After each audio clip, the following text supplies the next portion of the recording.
നമസ്കാരം. പ്രധാന വാർത്തകൾ.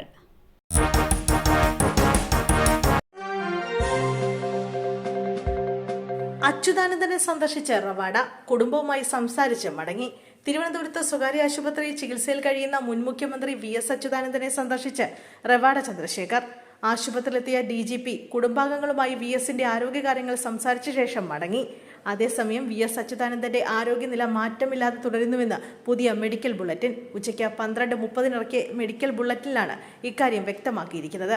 നിലവിൽ വെന്റിലേറ്ററിന്റെ സഹായത്തോടെയാണ് VS കഴിയുന്നത്. കടുത്ത ഹൃദയാഘാതത്തെ തുടർന്ന് കഴിഞ്ഞ 23-നാണ് VSനെ ആശുപത്രിയിൽ പ്രവേശിപ്പിച്ചത്. സ്വകാര്യ ബസും ഓട്ടോറിക്ഷയും കൂട്ടിയിടിച്ച അപകടം. സ്ത്രീക്ക് ദാരുണാന്ത്യം. ഓട്ടോ ഡ്രൈവർ പൈങ്ങോട്ടൂർ സ്വദേശി ബിജുവിന് ഗുരുതരമായി പരിക്കേറ്റു. കവളങ്ങാട് കക്കളാശ്ശേരി കാളിയാർ റോഡിൽ പൈങ്ങോട്ടൂർ ആയങ്കര മൃഗാശുപത്രിക്ക് സമീപം ഇന്ന് രാവിലെയാണ് അപകടം നടന്നത്. കോതമംഗലം സ്വദേശിനിയാണ് മരിച്ചത്. മൂവാറ്റുപുഴ ഭാഗത്തു നിന്നും വന്ന ബസും എതിർദിശയിൽ വന്ന ഓട്ടോറിക്ഷയുമായി കൂട്ടിയിടിക്കുകയായിരുന്നു. മരിച്ച സ്ത്രീയുടെ മകളും ഓട്ടോ ഡ്രൈവറും ഗുരുതര പരിക്കുകളോടെ ആശുപത്രിയിലാണ്. മലയാളി യുവാവ് ഇസ്രയേലിൽ മരിച്ച നിലയിൽ. കെയർ ഗീവറായി ജോലി ചെയ്തിരുന്ന കോളിയാടി സ്വദേശി ജിനേഷ് P. സുകുമാരനെയാണ് റുസലേമിലെ സിയോനിൽ മരിച്ച നിലയിൽ കണ്ടെത്തിയത്. ജോലി ചെയ്തിരുന്ന വീട്ടിലെ സ്ത്രീയെ കൊലപ്പെടുത്തിയ ശേഷം ജീവൻ ഒടുക്കിയതാണെന്നാണ് വിവരം. 1 മാസം മുമ്പാണ് കെയർ ഗീവർ ജോലിക്കായി ജിനേഷ് ഇസ്രയേലിലെത്തിയത്. 80-കാരിയെ പരിചരിക്കുന്നതായിരുന്നു ജോലി. ഇവരെ കൊലപ്പെടുത്തിയ ശേഷം ജിനേഷ് ആത്മഹത്യ ചെയ്തുവെന്നാണ് പ്രാഥമിക നിഗമനം. ശരീരമാസകലം കുത്തേറ്റ മരിച്ച നിലയിൽ 80-കാരിയെ കണ്ടെത്തുകയായിരുന്നു. തൊട്ടടുത്ത മുറിയിൽ തൂങ്ങി മരിച്ച നിലയിലായിരുന്നു ജിനേഷിന്റെ മൃതദേഹം. സംസ്ഥാന സ്കൂൾ കലോത്സവം തൃശൂരിൽ. ഇത്തവണത്തെ സംസ്ഥാന സ്കൂൾ കലോത്സവം തൃശൂരിൽ നടക്കുമെന്ന് വിദ്യാഭ്യാസ മന്ത്രി V. ശിവൻകുട്ടി.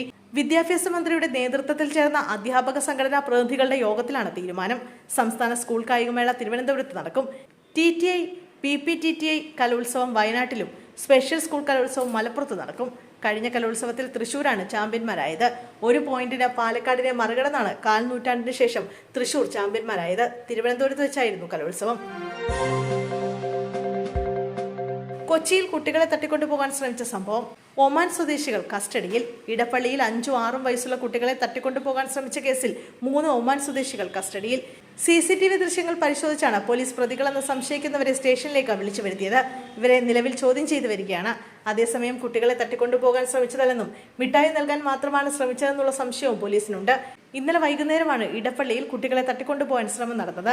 ട്യൂഷൻ കഴിഞ്ഞു വരികയായിരുന്ന കുട്ടികളെ കാറിലുണ്ടായിരുന്ന 3-അംഗ സംഘം മിഠായി കാണിച്ച് സ്വാധീനിക്കാൻ ശ്രമിച്ചുവെന്നും എന്നാൽ അവർ വാങ്ങാൻ കൂട്ടാക്കാത്തത് മൂലം ബലം പ്രയോഗിച്ച് കാറിലേക്ക് കയറ്റാൻ ശ്രമിച്ചുവെന്നുമാണ് പരാതി.